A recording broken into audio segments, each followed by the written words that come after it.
ఎన్నికల కౌంటింగ్ తర్వాత స్పష్టమైన మెజారిటీ కూటమి సాధించింది. రాజ్యాంగం మీద మాకు విశ్వాసం ఉందన్నారు మాజీ ఉప ముఖ్యమంత్రి కొట్టు సత్యనారాయణ.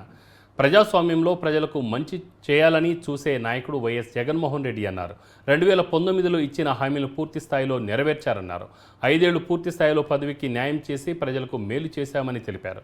కార్పొరేట్ విద్య ద్వారా దోచుకుంటున్న తరుణంలో దానికి దీటుగా విద్యా వ్యవస్థలో సమూలమైన మార్పు తీసుకొచ్చామని స్పష్టం చేశారు.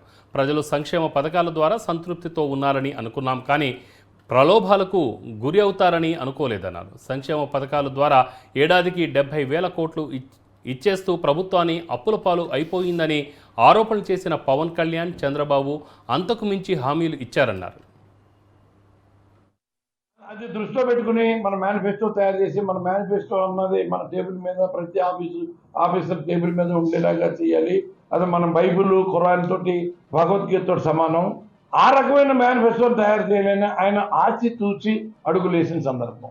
అందుకే మన రాష్ట్ర ఆదాయాన్ని, ఖర్చుని దృష్టిలో పెట్టుకుని ఈ 5 ఏళ్లలో రాష్ట్రం అన్ని రకాలుగా అభివృద్ధి చెందడానికి ఏదైతే 2 సంవత్సరాలు కరోనా సమయంలో ఎంతైతే ఆర్థికంగా నష్టపోయామో ఆ నష్టం ఇప్పుడు ఉండదు. కాబట్టి ఆ 50, 60, 70 కోట్లు, 80 కోట్లు, 1,00,000 కోట్లు నష్టపోయిన 2 సంవత్సరాలు నష్టపోయిన ఆ అమౌంట్ ఇవాళ రాష్ట్ర అభివృద్ధి కార్యక్రమాల్లోనూ, రోడ్లు, ఇతర నిర్మాణానికి మనం ఉపయోగించి 5 ఏళ్ళలో బ్రహ్మాండమైన పరిపాలన అందించవచ్చని ముఖ్యమంత్రి గారు భావించి చెప్తుంటే, మిడిమిడి జ్ఞానంతో ఉన్న ఇక్కడున్న ఒక కౌన్సిలర్ అవ్వాలంటే ఒక నాయకుడి స్థాయి లేకపోతే జన్మలో కౌన్సిలర్ అవ్వలేని పరిస్థితిలో ఉన్న వ్యక్తులు స్థాయి మర్చిపోయి స్థాయికి మించి మాట్లాడి జబ్బలు చచ్చుకుంటున్నట్టుగా కనపడుతున్నారు.